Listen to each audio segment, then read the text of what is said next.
about those. Yeah, hit the record. You were just talking about the Romanian girls that were helping you. Oh, the prison girls, yeah. Yeah, they were Ukrainians and Russian and Polish girls. And then my dad came, he had gone to outside, remember I was telling you that? And he went to get that stove, and he did come back with the stove with a bunch of holes in the wagon. He almost got killed on his way coming back because he got some of those bullets when those, I told you about those low-flying airplanes, when they would shoot at anything that moved because they didn't see that good. So I've been told. I mean, I can't swear to it, but that's what I've been told. That's why they did so many mistakes. When people got killed, people would be out in the fields, plowing the field, and the horse would come home and the guy was dead, you know, and stuff like that. The war is sick. War is horrible, you know. So, what did I say again? When you get old, you stay sharp, okay? Don't have a stroke, whatever you do, it doesn't harm you. It ruins you. Yeah. So what happened after that? How'd you get here? Well, let's see, I'm working on it. Let's see. Well, this is just oh, we're halfway through. Yeah, because after my dad came home with that stove, are we going back? Yeah? After my dad came from outside and got that stove, then we had our own stove, and boy, we were in business. And within 2 weeks, he got taken in the war. In those days, this was October, first part of October of 1944, and they were starting to take all the veterans into the war. And the fathers of Germany they had one thing, when there was a father in the house that had 3 or more children, they would never take them in the war. That was a rule. But that all got broken. Okay, in 1944 they took everybody, the veterans, the fathers of big families, the young fellas, young boys from 14 through 18, they took them all into war. And like some of those young boys, they were digging little Panzerfaust holes, they called them. They would make like trenches, like a triangle that you could hide and go from one side to the other side, depending what the danger was like. And they would hide in those trenches. And when the Allies came in with the tanks, they would blow up the tanks. The weapon that was made in those days, they call it Panzerfaust. Panzerfaust. Panzer means a tank, and Faust is like, I don't know, something that blows up the tank. Faust means fist. Yeah. Panzerfaust. It was something that it took a while for the Allies to learn what was destroying their tanks. It was actually to think who invented that, it was a very smart thing, you know. But to think how much damage it did, it was pretty rotten. But that's war, there's no justice in war, honey. It's dirty and it's mean. I'm telling you that everybody's mean in the war. They have to be to survive and to make it. So anyway, that's when they took him into war, and he was gone. And times got really rough because we had the whole winter then, and all we had was that milk I used to get from that family next door. And we had all saving yet, but thank God when we were in Lorraine and he worked in the forest, he got paid for working there. That was a good thing. My dad got paid for that, you know. And so we had all money in the bank. And the depression in Germany didn't come until 1948 after I graduated. So anyway, we were safe with that. My mom had some money to work with, and she didn't get no money from him, but him being in the service, because things were getting so bad in Germany. The business part of it or so, things were not so organized anymore, because a lot of places got so bombed and destroyed that it started to interfere with their order system, you know, with their orders. And a lot of places got blown up, like great big warehouses. They got blown up that used to be food storages, and they got blown up with the understanding that it might be munition factories or munition storages. And so that brought food supplies down, and people were going hungry. Times were really hard. I remember that we were working on the farm and planting the potatoes, and at night my little brother and I, we were going and we were stealing the potatoes out of the holes where we planted them to eat them. That's how hungry we were. And I remember gathering all kinds of greens that my mom cooked up and shredded up and made salad with and stuff. We ate all kinds of stuff that you wouldn't think a human being could eat, but actually we were very healthy. My little sister started plumbing up, and she was real skinny, the one who almost died in Poland. And all the good milk, and then all those good greens, believe it or not, they were making us stronger. And then my little brother, that was 2 years younger than me, kept getting smarter. He started to snare rabbits, and then we had meat. And I tell you, we were coming up in this world. And then spring came, and my mom started working in the fields half days, and I started working in the fields. And then my little brother got in on it too, but he was a little lazy, so I had to help him to get along. And he was a boy, and he was younger, you know. He liked to play with the bugs and the different things in the field while we were working. Those were sugar beet fields. They raised sugar beets for going to the sugar factory, and then they made the refined sugar, you know, from it. The white sugar is either beet sugar or what do you call that other stuff? It's cane sugar. Over there we had beet sugar, and there was whole fields of beets, potatoes, and then grains, you know, that were raised over there. They even raised vegetables. And then lots of fruit trees. Oh my God, the fruit trees. The hilly side had nothing but fruit trees where we were, and then some farther, where it was warmer, closer to the Rhine River and stuff, they had big grape vineyards, you know, like in California. I think California learned it from them, if you ask me. I worked in the Rhineland when I was 15 for about a year and a half. It was very interesting. So, where am I now? Oh, my dad was taken in the war, and we were surviving. And the war went on, and the Allies came in our place. They came in March, where we lived. But the war wasn't over with Germany until they took over Berlin and Nuremberg and all those important cities. By that time, it was, I think, June or July of 1947. 1945. 1947 was 2 years later. My dad had been taken prisoner, and because he was with, remember about that number I told you that they put under the arm? He was with the same people that were Nazis in the same kind of prison. And he tried to tell them that he's not a Nazi, and they wouldn't believe him, and he said, you have to look in my regular garments. My wife sewed in my Romanian passport from Romania, and you find out that I was not a Nazi. And so with that, because he had that, my mother had done it. My mother originally was a seamstress before they got married. And that was a good thing that she did. It's amazing what you learn during the war. And because he had that, he got finally out of that camp. Before that, the camp was just a fenced-in area with barbed wire fence and what do you call that other wire? Oh, that has those little squares, you know. They have it on prisons and they got barbed wire. And anyway, that's why he was fenced in and stuff, and they were there under the sky, and he said they were so hungry, they ate the leaves and the branches off the trees, and the water was ran in by they made trenches, and they ran it in like they do for cattle. They treated them very roughly.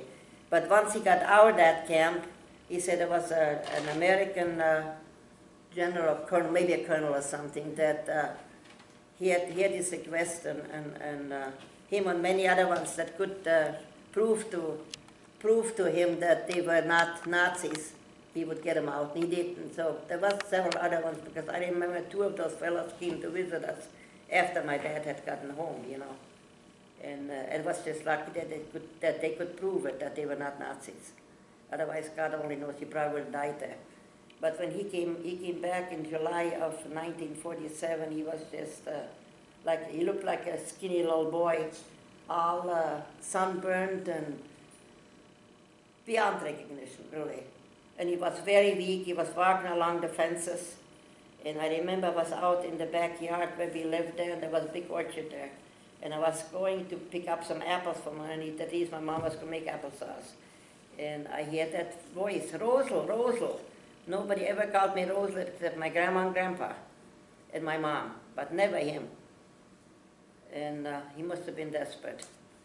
So anyway, I heard that voice and I saw this shady looking thing, and there was, during that time there was many other people that went through the town, so I was justified to be scared, because there were people that went through, Polish people that had been brought in as prisoners, and other ones, they would make bunches of 11 or 12 guys, and they went big clubs, and they were trying to find the people that treated them rough, and they would beat them to death, kill them in their homes. There was lots going on in the war that I haven't even touched on.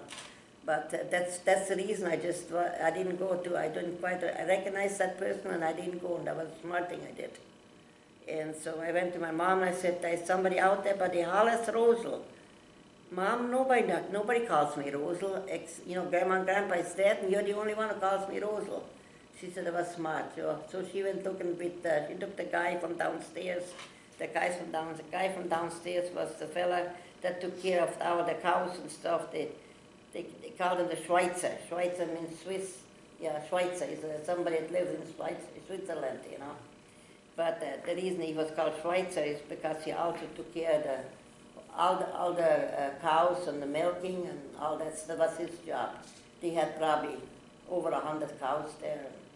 Him and his wife did all the milking and everything. It's amazing. But he went with my mom, and yeah, it was my dad. I brought him back, and then I remember the first night when we were having supper, and he was pulling everything to him, and my mom said, no, you're not. You're going to have a little dish and no more, because you know what happens when you fill your stomach too tight and your stomach explodes or you get sick. You die. He didn't want to die. And I remember she rationed him for days and slowly increased his food, and I was so smart. My mother was a very smart lady. For somebody who grew up in the country, you just think people have to go to school or college and stuff. Well, where did college get it from? They learned it from somebody. And there's nothing like hand-on lessons, you know. So anyway, that's how my dad got saved. And all I remember, things got better in 1948. We had the Depression. I graduated from school. And in July, my little sister was born. Surprise. And that's Trudy. Another one to haul on a piggyback. I was 15 then. So Adolf was too big to be hauled around. I had Trudy then. That was my job, raising kids that were not my kids. But anyway, what a bond, I tell you. My brother, he's dead now, the one who was born in Poland, and hauled him everywhere on my piggyback. We became so close when he was so sick with cancer. I used to fly out there every summer and take my 2 weeks vacation, spend it with my brother. And boy, I tell you, did we grow close. I can't put a value on it, what that meant. And what it did for us, and what it did with bringing the family close. The children, the nieces and nephews, they're thinking about coming and visiting again in August, coming with a camper where they can spend more time and stuff. And it has, a lot of good has come out of it, you know. And what was I going to say now? Let me think. I'm slow, honey. Yeah, my sister was born, the Depression was, and all of a sudden things started getting better in Germany. After the Depression, people, they got 10 cents on, like 10 pennies on the mark, you know, would be like 10 cents on a dollar, so to speak, you know. But it took 3 months before, I remember 3 months, before you could get your money, what you had in the bank could get you 10%. And, but people had their wages from the money that they earned, and all of a sudden there was all kinds of stuff in the stores. Before there was hardly anything that you couldn't find, and they didn't have things. And all of a sudden there was all kinds of stuff in the store. Clothes and sugar and things that you couldn't buy. I don't know where they came from. They miraculously appeared. People didn't have the money to go and buy it. From one extreme to another, you know. But it was better, because nobody was going hungry anymore. And all of a sudden we connected, my dad's brother got a hold of the address of my Uncle Tony in Bayfield.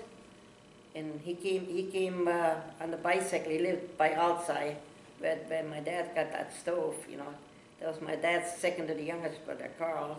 It's too bad I didn't have time enough. I got pictures of all that stuff, but maybe we can get together one day. Is that possible? We think we could get together another time and do a little session? Of course. Yeah. Yeah.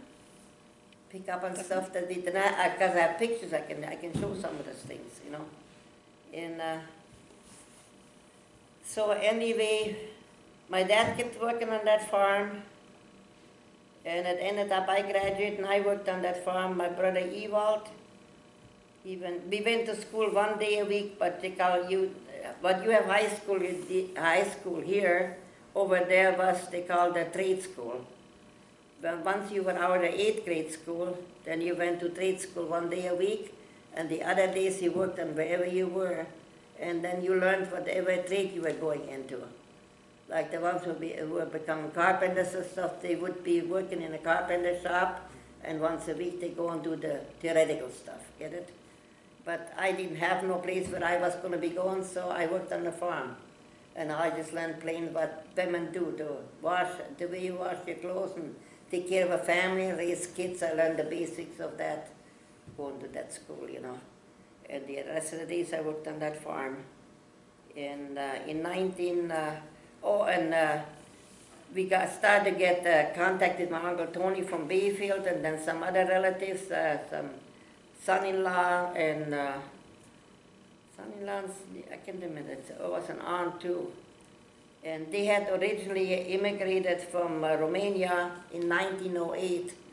The one brother to my grandmother, he went to Bayfield and the other went to Chicago.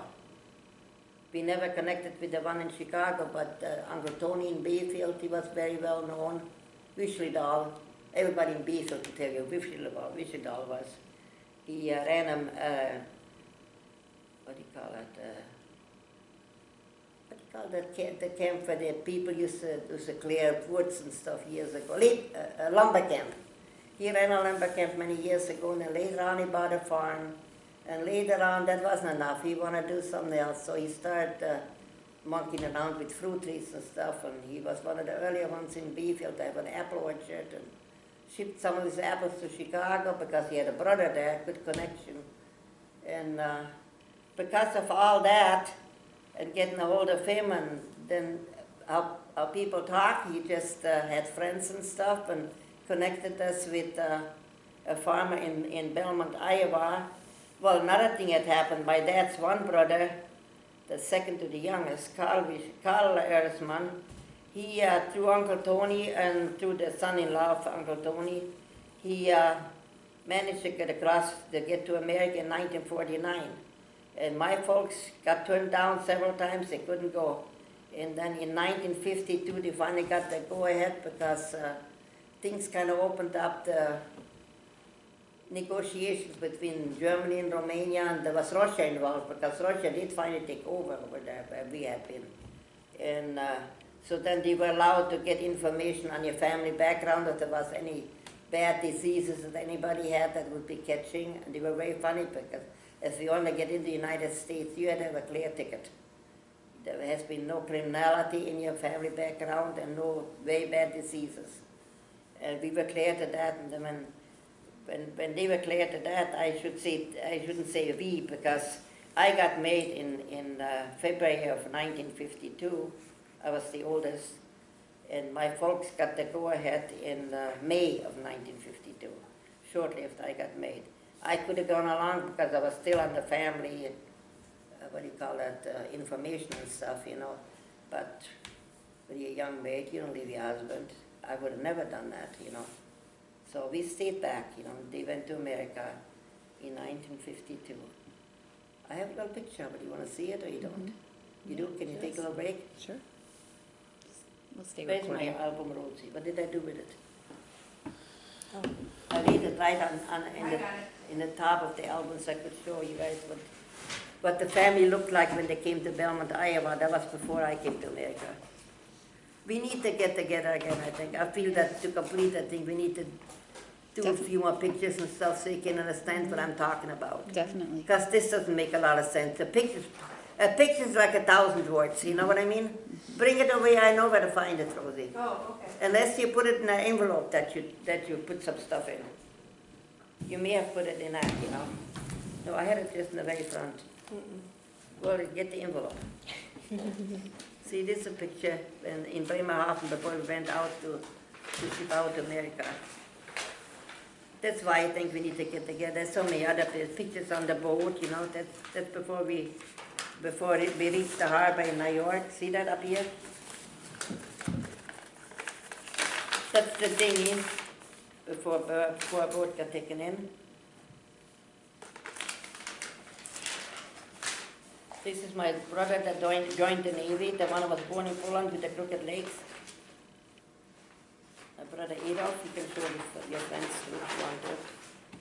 He served in the Navy for a little over 20 years and he died of lymphoma cancer because it was a nuclear submarine. Every one of his, there was 11 fellows who graduated in the Belmont High School, and of those 11 fellows, they all went to, what's the place called in California where they sign in for the Navy? San Diego? San Diego. All 11 who signed in and went in the Navy, he was the 10th one who died. And the 11th one was still alive when my niece was here 2 years ago, so I don't know if he still is or not. But all the other ones died of the same cancer, lymphoma cancer. That's his coffee, he loves his coffee. Okay, here's the picture when they came to Belmont, Iowa. That's how big the family was. I mean, I wasn't in on it because I had just gotten married. So this would be my dad, and there's my mom. Got a glare I can see. This is the brother next to me, Ewald, that one I told you was 2 years younger than me. That's the one who went in the Navy. And that's my sister who was born she was born in Romania. She was nursing baby when we were on a train. And the one who was born after the war in 1948, that's this one. She lives in Delta. And she's right now my right arm. She talks to me every night. What were your parents' names? Oh, see, I could have told that too. My dad's name was Franz, like Frank. They call him Frank over here. Franz Eresman. And Eresman is spelled, you want to take that? Yes. You want to spell E-H-R-E-S-M-A-N-N. Man in German gets spelled with 2 N. Man is with 2 N's on the end. And Eresman stands, every name has a meaning over there, you know, like some is a forest and some is a carpenter and whatever, you know. I guess that's how those names started years ago. But Eresman means man of honor. I remember when I got married. Nowadays they can do that, they can keep your maiden name up. I've had many times where I thought about it, I didn't want to give up my maiden name. So I postponed the wedding over and over, but finally I had to let go because there was no such thing. I was proud of my name. Yeah, did you guys see it? But maybe we can get together another time, okay? Yeah. So where are we now? You just gotten accepted into America, I think. No, they got accepted to go to America. It was in 1952. And they left in end of May, and they arrived in America in Fort Dodge, Iowa, I think it was, on Flag Day. And so, like my sister and some of her kids, they still celebrate Flag Day because she remembers it. You know, she's now in her 70s, and my little sister never got into that. And like I said, both of my brothers died. You know, they both died of cancer. One at the age of 58, and the other one was 61. The one who had the cancer the longest and served in the Navy, he lived to be 61. He had a very, very strong will in the Constitution. So, yeah, I am very bad. So how did you get over here? Oh, okay. And then we kept riding back and forth, you know, and times changed in Germany. Things started getting better and stuff, and you could buy more things, and a lot of places got rebuilt, and it wasn't quite as bad as when they left, you know. But I wanted to go where my family was. I was homesick. And we applied, and my uncle got a sponsor for us because in order to get somebody over here in the United States, it used to be that they had somebody that could sponsor with money and everything for 5 years, the first 5 years that you're here, that if you get sick or if you do anything, that they can cover the cost. So the country don't get stuck with the bill. I think that was a very good plan. They should have kept that, if you know what I mean. Okay. And so anyway, we sold our house. We owned a house, my husband and I, by then. My husband was a very hard worker. He worked in a factory. His name was Hugo, by the way, Hugo Horst. That's how my name comes, Horst. H-U-G-O, Horst, H-O-R-S-T. Horst in the old country means little forest. Hirschman was man of honor, little forest. Can't see why I wanted to be man of honor. Although I like woods and stuff, and I like berry picking, I'm a real country egg. And, but I overcame it. So we applied, and my uncle worked on it to help us, and we paid for our own trip. And we sailed out from Bremerhaven. I showed you that on a picture a little while back, and you can look it up. Bremerhaven was where we sailed out from. And it was October, and because of October, they take the chance because there's lots of storms and stuff. But we would have had to wait another year if we didn't sail in October, you know. And of course, when you're young, you have no patience. And my name was Erisman, and they had no patience. You know that, Rosie. When somebody's not, you call little Frank. It's a family trait. But it's also the strength and the perseverance and all that, that all goes into that, you know. All of us have many facets, more than one, you know. Facet might not be the right word, but many parts to us, yeah. So, Did you have to talk your husband into going? oh, did I ever. My grandmother and my mother-in-law and my dad, I was very close and very fond of my father and mother-in-law. I loved them very much. She used to always yell at me. She says, Rosa, but in German, you know. Mach langsam, du wirst dich umbringen. You slow down, you're going to kill yourself. Because I was always running. I was always, I don't know, I was just a fast girl, that's what I was. I talked fast and I walked fast. And I worked hard too. Not ashamed of it. And now I'm a slowpoke. So anybody comes, I guess, very drained out. Slow down. I have a hard time with that. So anyway, we sold our stuff, and we went on by train to Bremerhaven, and that's where I had some pictures here that I showed you. But I'll show you them next time we get together. I'll be more organized, okay? Because I didn't have enough time. I'm very slow. Remember that. And so anyway, we were only there, I think, a couple of days, because you have to go through a certain amount of where they do examinations that you're healthy and stuff, and then all the paperwork and stuff, and the things, the questioning that they do, and then they check your papers and everything. And we were finally okay that we could go. So we sailed out on the ship that was called the MS Berlin. It was a warship that was made into a civilian ship that went to take tours and stuff. And I have pictured that stuff too at home, so, and some literature and stuff. So we came on the MS Berlin. We were supposed to be there in 9 days, and we hit a big storm. Oh, and I was sick. I thought I was going to die on the ship. Car so seasick. And when the sea was rough, it was worse, you know. And it took 11 days instead of 9 days because the ship had to kind of, what you call it, like make a bigger circle the way they were traveling, change their course to go to New York a different way to kind of get around the storm a little more because the storm was very hard, you know.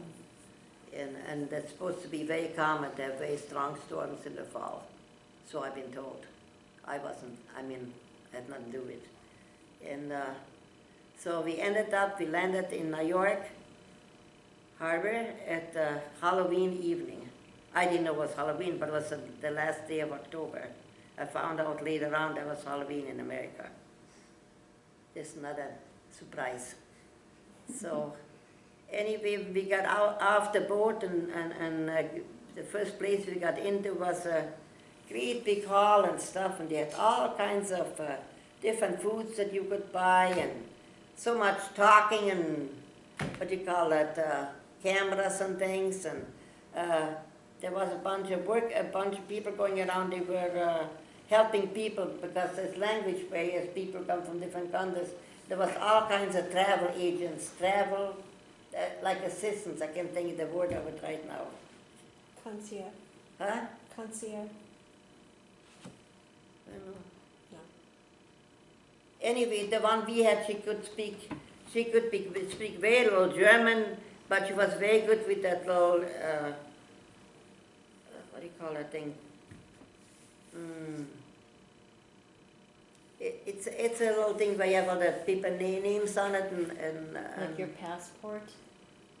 where they can compare. There's a German and there's English on the other side. What do you call those things? Translator? Something similar to it. You get the idea. Mm-hmm. Anyway, she would come with that thing, and I would say something, she looked it up, and she said, that's what it is in English. And then she knew, that she was all excited, you know. Travel aid, they were called. Travel aids. Yeah. And that lady was very good. She helped us a lot. And then they got us guided to find a train. And we went by the route we had to go. We had to go by train to Chicago. And from Chicago, we was going to get another connection to Garner, Iowa. Garner, Iowa was the closest thing to Belmont, Iowa, where we were heading for. And that's what she directed us to do. And they bought it. They got the tickets for us, and we paid for them, of course. And but we had a layover in Chicago. And while we sat in the train station in Chicago, my little girl was so sick. The secret, she was putting up with fever. My youngest one of the 3 kids was 3.5 years old. That was my little girl. And I had 2 boys. One was going on 6, and the other one was going on 5, 4.5, and little over 5.5. And she was 3.5. And we found out that this travel aid person was just an amazing person. She arranged for us to get a taxi and ran us to the hospital, and got them to check out the little girl, and most of all, she was extremely constipated. Can you believe that? And she was running up with a real high fever and stuff, and they pumped her out or whatever they did. I don't know. I wasn't in the room when they did it. But we came back and she was getting better. Little troublemaker secret. She's still a troublemaker.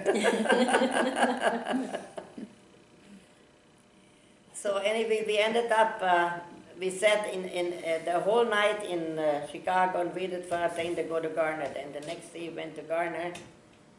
There was my Uncle Carl, my dad's brother, and my 2 brothers, Ewald and Adolf, which I did not recognize, and I had only not seen them for 6 years.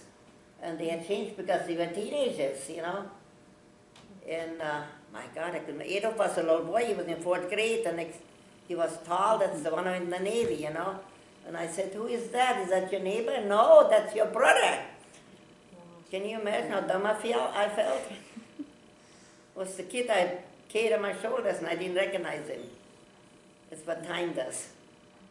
So anyway, we came to the farm then. My dad drove. Oh my God, was he a wild driver? And I thought, oh my God, we made it on the boat. We're going to get killed in the car. And Where Connor gets it from. Hugo was with Uncle Carl, and I was with Dad in the car. Because, believe it or not, he stuck close and he was talking to me the whole time, 100 miles an hour. I think he was excited. And the 3 little girls, the 3 kids were with Hugo and Uncle Albin. Oh. Yeah, that was the son-in-law of my great uncle Tony, which was a brother to my grandmother, who originally came to Bayfield in 1908. Anyway, he had a lot of jokes about it. Here, my mom was on the farm, and she was, I don't know how many chickens she fried, and she had food enough for 100 people. She had all kinds of different pies and baked goods. They had one of them big freezers in that porch, and that was just loaded with stuff. Numb. all kinds of different buns and things, and my Aunt Emily was there, and she taught so high English. And it was a big hullabaloo, big reunion. Uncle Carl and Silly was there. It was my dad's brother who had come in 49, and my aunt, and there was great big old welcoming party, hugging, and I got all those pictures when we get together again, okay? Because I think it's important. And that's where our life in America began. We stayed with my folks that whole winter then. And in the later part of the winter, there was a hatchery in Belmont. No, there was a egg produce business in Belmont, Iowa, and a hatchery in Alexander. And through my brother who went to school and stuff and had friends, we got connected with the Hensels. Hensels was the people who owned the hatchery and the egg produce. They had originally many years come to America. They come to America in the very early 1900s. Oh. Yeah, before the war. And the lady was a big businesswoman, Maria Hensel. Her husband was probably 15 years older than her, and he was pretty old already then. I mean, he was slow and stuff, but she was dynamite. I liked her a lot. And we communicated because she could speak German very well. That helped a lot because we couldn't speak English. You remember, I was studied even years later.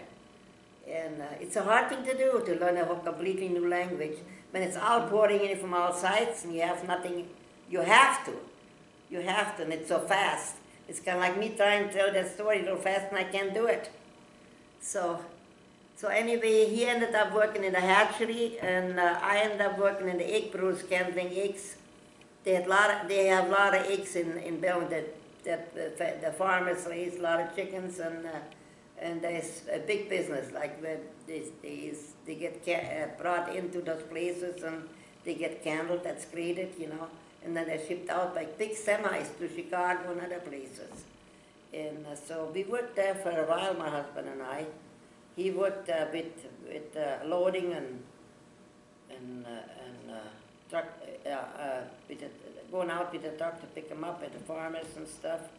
And he didn't drive right away. He worked for a while before he drove. We both had to learn to drive. We were slow.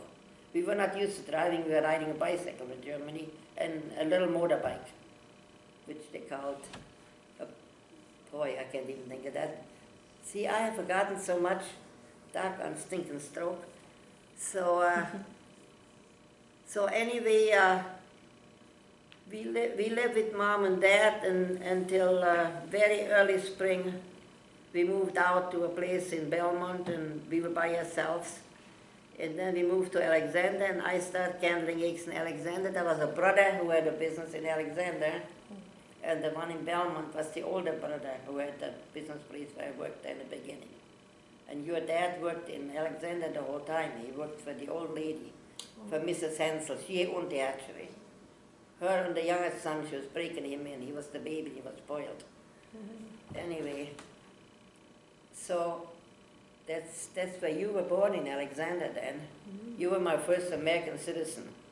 We were told by Uncle Al that once they have a child that's born in America, they can ship it back to Germany. And boy, did I stand on that. Because I was never, ever going to go back to Germany. Believe it or not, I went back to visit in 74, but I would never go back, not anymore, not what we went through. But I found the people different and stuff, but you know, you don't live that kind of stuff down, that hell that we went through. And I remember when my folks tried to buy a place, a little house or something, and there was so much hostility, and that was for a few years, like when we got there in 1944, you could still feel that even in the early 50s. It took a while to make friends, just like in Maple. When we came to Maple, oh, I'm going to get rid of myself again. Yeah. So and we lived in Alexander for a while, and that's where you were born. I worked in the hatchery, and I think it was 1964 or 63, where we moved to Mason City, Iowa. And we bought a house in Mason City. And I worked in a sewing place, was called Modo Day. We made nightgowns and ropes and that kind of stuff. It was a company from California. And they had so many layoffs. And then my uncle introduced me introduced me to a big nursing home there, the Good Samaritan, Good Shepherd, you know. Some called it Good Shepherd, some called it Good Samaritan, you know. Either one. It was a very big nursing home, very nice. And I had a friend there that worked there, Rita Beenan. She was my friend from Alexander. And she had gotten a divorce, lived in Clear Lake, and then she worked in that nursing home. Night shift. So I took the night shift to be with my friend. Also a good thing because your dad was home with you guys while I worked and I didn't have to have a babysitter. That was a little method to the madness. And that was my first job as a nurse aide. And we lived there, and lots of things happened. He worked in the packing house and he got hurt. And he was cutting out tumors and stuff on animals. And that stuff, that juice that runs out from them, and the cuts in your hands that you get when you work with that kind of stuff.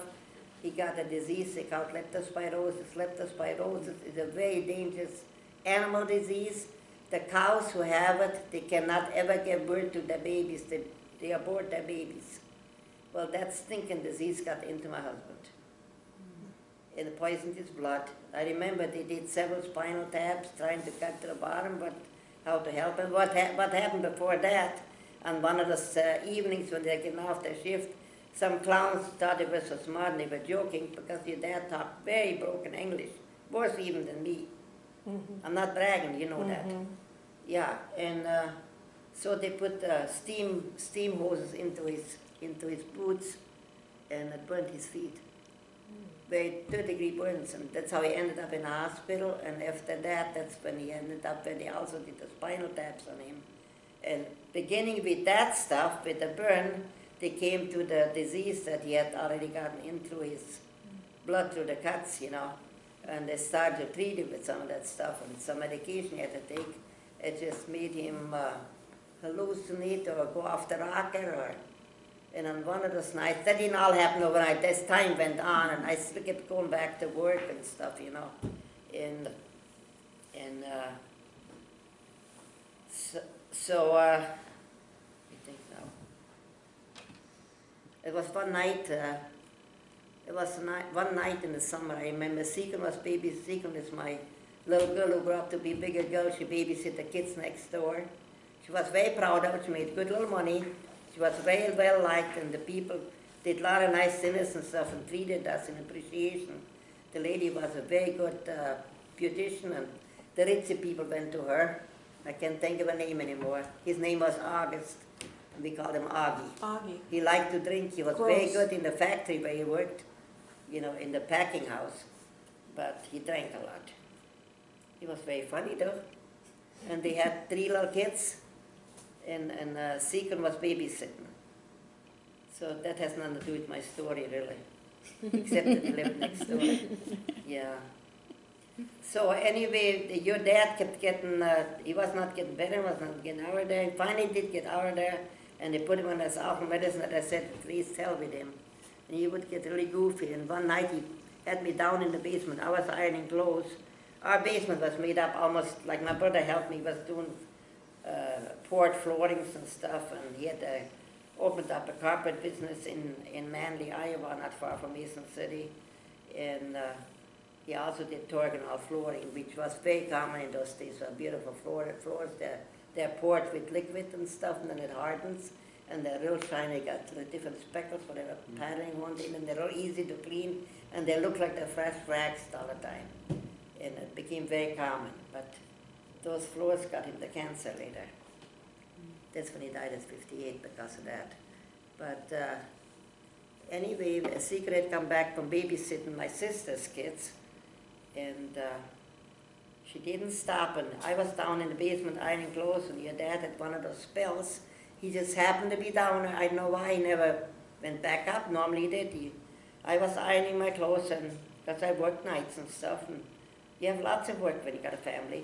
And he kept sharpening his knives and got into an argument, and I said, I'm not going to argue with you. I ain't got time. I got things to do. Oh, no, this and that and the other. He says, I'm going to butcher you. He says, I'm going to fix you. Yeah. So he was on a tantrum. I didn't know what he was going for. And I tell you, I was scared. I tried to always get away from lead the conversation away, or try not to answer. The more I didn't answer, the madder he got.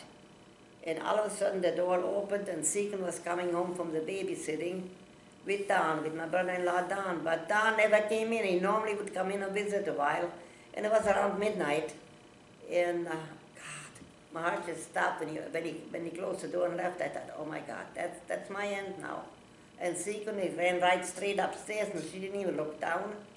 And so I was like cold feet. I was for a minute really scared. And nothing happened, and he went on with this raising hell and stuff and being mad, and I never could go upstairs because he wouldn't let me. And all of a sudden, it was early morning, the alarm went off, and your brother Evil, the one who got killed, he was the oldest one, and he was very sharp. He said, where's Mom? Mom should be here. How come she isn't here? She would be off work by now. Why isn't she here? What's going on? And he came down. When he came running down to see, because Seacon said, but the light was on when I came home. He said, the light was on and you didn't go look? And well, she said, I was tired. I was going to bed. And he said, tired? You should look. He says, don't you have any feelings? You don't know what's going on? You need to know what's going on. So he came running. When he came running down the stairs, your dad was an angel. He put his knife in the container there, you know what do you call that thing that you put your knife in? And he was just as good as can be, and we went upstairs, and as soon as he went to work, he worked mornings and I worked nights, you know. As soon as he went to work, I went all the way up to the lawyer, 14 blocks I walked and cried and prayed and went to the lawyer. Because I was not going to spend another night like that. I was scared to death. What would have happened to you kids? Mm-hmm. 4 of you. Who would have taken you and what would have happened to you? Mm-hmm. And God help us if you would have ended up in Mom and Dad's. Mom was good, but Dad was a tyrant. I would have never wanted either one of you to be there. So that's how a divorce came about, and that was in 1965. The divorce was granted in 1965. Mm-hmm. And after the divorce, I sold a house and moved to Wisconsin. Because my parents had moved to Wisconsin. They bought a farm. And we had been up there to visit in July before we came. And we went blueberry picking, and oh God, I was in heaven. The neighbor, Lottie, who got killed by that truck that time, they had foster kids. And we went there to take sauna while we were at Mom and Dad's. We were there a whole week. It was my vacation. And anyway, I just liked the woods and everything. I liked that thing that I could go berry picking. We picked raspberries in the daytime, in the mornings, around those old buildings. There were a lot of old farms in Maple in those days. They're all filled now. There's not empty ones left. But this is 48 years. And anyway, and when the fellow Lottie was his name. When he would get home from work, and the 2 of his boys, those adopted boys, they were very go-getters. The girl was spoiled, but the boys were go-getters. We went in the woods picking blueberries, and oh boy, did we have fun. And we would sing and whistle and pick berries and freeze them and make all kinds of stuff and jam. Anyway, that's what drove me then to go to Wisconsin, because my parents were there, and I figured, well, summertime, when it's haying season, the boys can work with Grandpa making hay and stuff. So in the city there, when you're working all the time, the kids get dragged in. There was neighbors of mine where the kid had to go to reform school, and they get dragged away into different things that I didn't want my kids to get dragged into. And with me working all the time, nobody being there, I thought it was a good idea to make that move. Move up to Maple, Wisconsin, a small town, it's farm community. My folks are there, you know. And so what little money I got out of the house, I gave half to him, to my husband, and the other half I took and I bought an old farm right next to the folks. It was an old log building, and there was a lot to be done. And later on, as I made friends in time, I met a carpenter, was a very nice man, and very reasonable. He put the new cabinets in for me that I bought from Iowa, remember? through Mrs. Manninger. That was a night nurse when I worked in a nursing home. She introduced me. And that's how we start our time in Wisconsin, Maple, Wisconsin. And the kids went to school. And I worked first in a nursing home in Middle River for a while. And then in 1972, there was an opening at the high school. The high school in Maple had the kitchen downstairs, and all our cooking was done from scratch. We baked our own bread and everything, and I got a job there, and oh boy. Well, I forgot to tell you, while I worked in a nursing home, I worked on the floor at nights, and later on I got into the day shift, and I worked in the kitchen, and I became a cook. I became the number 2 cook. The number 1 had been there for 8 years. You can't climb over that. And she was a Norwegian. She was, but she was a good lady. Yeah. So anyway, so like getting into the school, that was just music to my ear, but it took a while before I could really, the first year I couldn't do hardly anything. I was allowed to peel onions and peel potatoes and wash dishes, and I talked to Marion, who was the boss at the kitchen. I said, "Man, I can do other things too. I'm not that stupid, you know." Well, she says, "You don't have the seniority, so bite your tongue." So as time went on, Lina retired, Lina Olson. She was the baker. And all she did is bake that white bread, that's all they ate. And I couldn't understand why they had all that stuff in that storehouse. They had rye flour there, they had cases of honey and cases of sweet potatoes and cases of butter in that big freezer, and all that stuff sitting there. And there was so many things I figured we could do with all those kids. They would just lap it up like nothing, you know. That was my idea, but not hers. She says, "That's a lot of work, forget it." So we had gone to one of those meetings in Ashland where it was something from the schools, you know, there was from all kinds of different schools. And Agnes, I can't remember her name, there was a relative of Ben. She was doing the presentation and stuff, and she told about what the kids are allowed to have and about the different things and what you can do and stuff. And so I said, "Now I got a question," I said. "We got all that stuff in the warehouse," I said. "And because I said, I'm sorry, I'm going to tell you just how it is. Just because I haven't been here from Maple," and I took that very serious because I felt kind of rejected, you know. I said, "Because I haven't been here from Maple," I said, "and I'm not a Finlander." So he said, "Does that have something?" "No, there's no such thing, they cannot do that." I said, "So what do I do?" I said, "I would like to get in and be able to use some of the commodities and stuff we have." I said, "Utilize it." I said, "Why can't those kids have that and use it?" I said, "Those kids are our neighbors and our friends' kids. They are, so to speak, our kids." "I agree," she said. And that's when I was so lucky I got the job. I got the big, all the bread. Lina baked the white bread, she retired. But besides the white bread, next thing you know, I was making rye bread and putting all kinds of stuff into it that they had in the storage bin. I ground up the prunes and put the prunes in the rye bread, and oh God, the kids even ate the crusts, and put sweet potatoes in it, and you wouldn't believe how good that is.